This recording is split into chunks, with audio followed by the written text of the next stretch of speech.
What is up, guys? It's the Sound Alchemist here with Gersh1. Once again, we're back at it to answer questions from another spine-tingling episode of For the Greater. This is a video series where we answer the questions left by you, the viewer. If you have a question for us, comment down below. Put a question in front of your question because we get those questions first. If you guys enjoy this Q&A style video and you want to support the channel, you can hit us up with the super things. If you do and you have a question for us, ask, and we will guarantee answer it in the next episode. And today's question comes from none other than, let me stall because I lost it. There it is. Czar von Kaiser, what happened to our moon in 40K?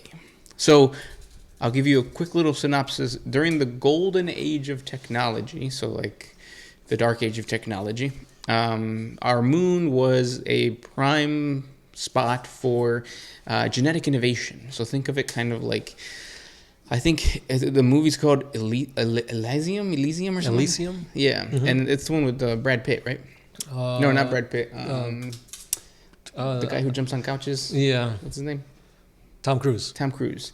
And like there's some type of like utopia outside of Earth where everybody gets like done up and there's a whole bunch of like artificialness to the way that people are. That was what the moon became. Mm-hmm. Fast forward to the Unification Wars, and that technology became like super dark and twisted. And the Emperor actually used the gene labs on the moon to help him create the Primarchs. Yes.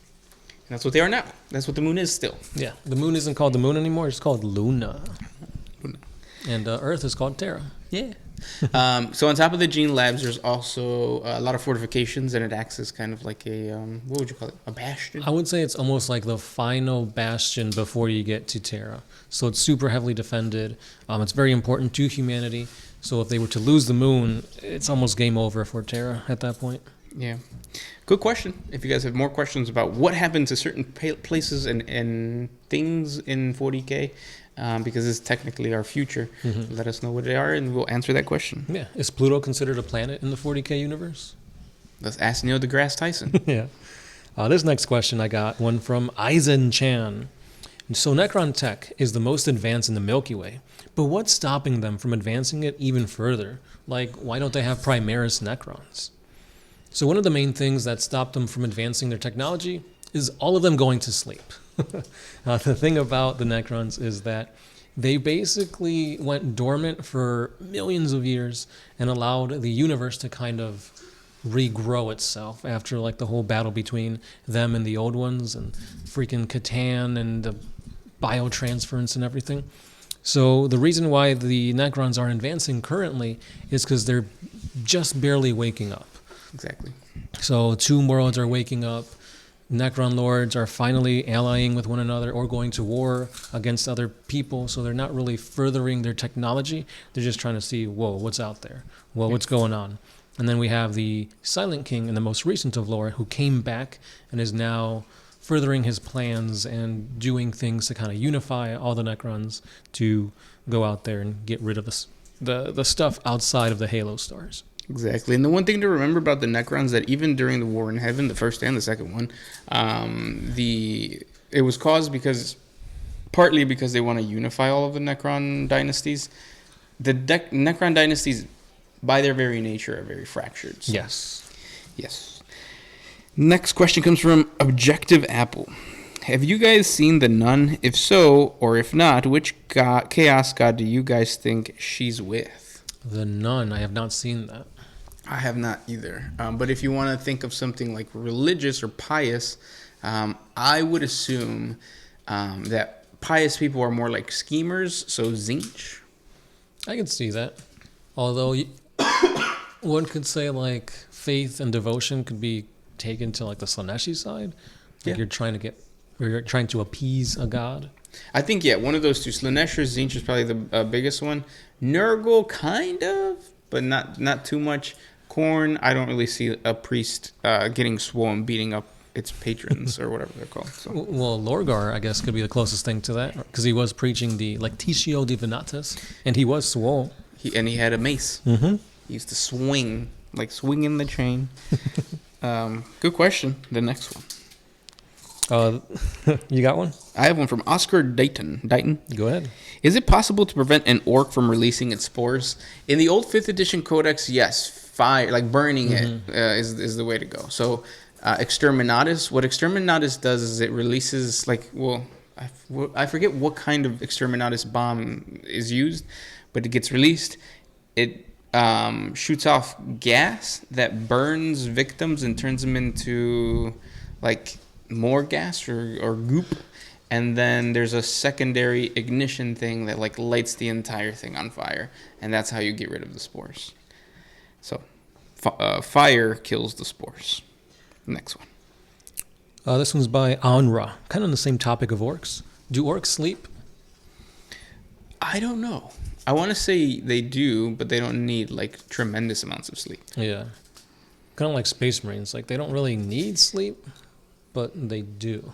Yeah, I think, what was the longest time? I think it's a Crimson Fist Space Marine who lasted 524 days awake. Yeah. 524 days. Imagine that. Talk about, what was it, the Russian sleep? The sleep experiment? Yeah. Which obviously is just a creepypasta. Obviously. Next question. This one's by Dane Shardlow 293. Hey, Gerson, Sound Alchemist. One question for the Votann, if it's okay. So I know almost nothing about them because he's been an Ultramarine player and he's starting his own faction to see how they play. Do you guys know any lore about them as to how they've survived so long? How do they trade and how do they play normally on the tabletop? Thanks. So the Leagues of Votann, they are essentially clones of clones of clones of clones of squats. Yep. Squats are essentially the dwarven race of the 40K universe. Considered abhuman. Yeah, they are abhumans. That's what I was about to say. They originate from Terra. They're human in origin, but their genetics have mutated for them to become dwarven-like squats. However, they don't like that word. They prefer to be called kin, and their whole culture revolves around trade by allying with different races, be it Xenos, human, etc. So they can ally with the Tau. They can ally with different types of conglomerates, and they basically take a huge sector of a space and they protect that, to the death. Because usually within that sector of space, they have a Votann. And a Votann is a very ancient STC orb of just AI-controlled knowledge. So this is how they get all these awesome improvements in their technology, their weapons, their communications, etc. And this is something that they would die to protect because we all know how important and how beneficial STCs are for a race's survival. Yep. And then as far as how they play in the tabletop, it's always changing. But right now, aren't they more of a close combat type of army? It depends how you build them. Because when they first came out, they were super OP, both in close combat and at range. And I think now they're a little bit more geared towards close combat, but they could still pack a punch at mid to range. But yeah, you could build them however you want, and they seem to do well either way. Yes. Next question comes from Israel Camacho. What if the Imperium was able to turn all guardsmen into Space Marines? Yeah, that would be awesome. They would be almost unstoppable as a fighting force. And they would stop fighting wars of attrition. Yeah. Because let's face it, there's only 1,000 Space Marines in one chapter, and there's 1,000 chapters, so 1,000 times 1,000 is 100,000. Only 100,000 Space Marines in existence, and a regiment alone can be 100,000 guardsmen. So that would be insane in the membrane. Insane in the brain. But the reason that not all guardsmen can become Space Marines is just because of resources, right? It's not feasible. Yeah, to gear up a Space Marine, create Space Marine weaponry, and have something to transport that amount of soldiers would be not, they can't do it in the current timeline because there's not enough planets, not enough Forge Worlds, not enough resources to make that happen. I think if there was more Space Marines, though, just in a hypothetical, nothing would be a threat to humanity. Yeah, I think you're pretty close on achieving perfection at that point. Yeah. Yeah, because, when you look at the untold billions of threats out there, humanity is still keeping itself going with just the amount of chapters of Space Marines we have. Now, imagine multiplying that by an untold number. Yeah, they got this in the bag. In the bag. En la bolsa. Next question. CL Park 66665. If you could choose which Primarchs fell to chaos and which ones stayed faithful to the Emperor, why would you leave it the same? Because I'm lazy and I don't want to answer this question. No. I mean, I think that there is the chaos or the traitors are really good. Yeah. The loyalist, I feel like the Space Wolves, like Lehman Russ is the only one that I feel like should be chaos. Yeah, Lehman Russ would be an easy switch to Khorne. Yeah. And I feel like when it comes to Gilliman, he's just too like bland, and I think making him go to chaos would give him more personality. Yeah, but it would be difficult because like what personality? Like if he's undivided, then he just becomes another Abaddon. Yeah, that's true. And I think that's why like they were created specifically for those roles. Who's another one? Actually, all of the loyalists, except for like the Blood Angel or Sanguinius, Ultramarines, the Gilliman, and then Imperial Fist Rogaldorn.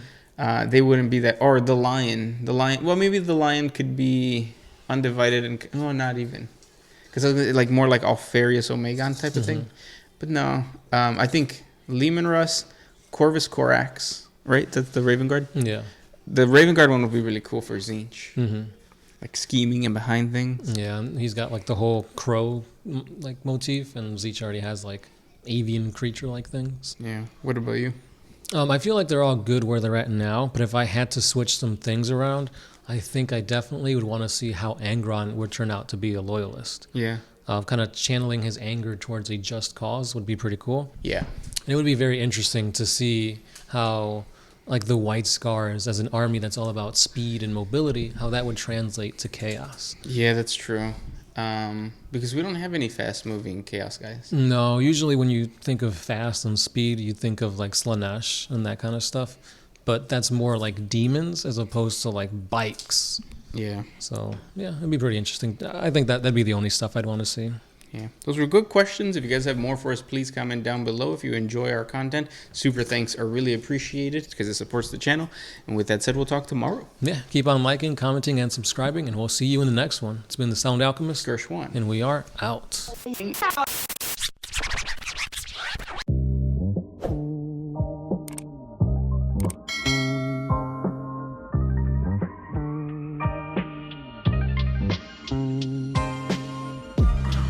if you could put my freedom first.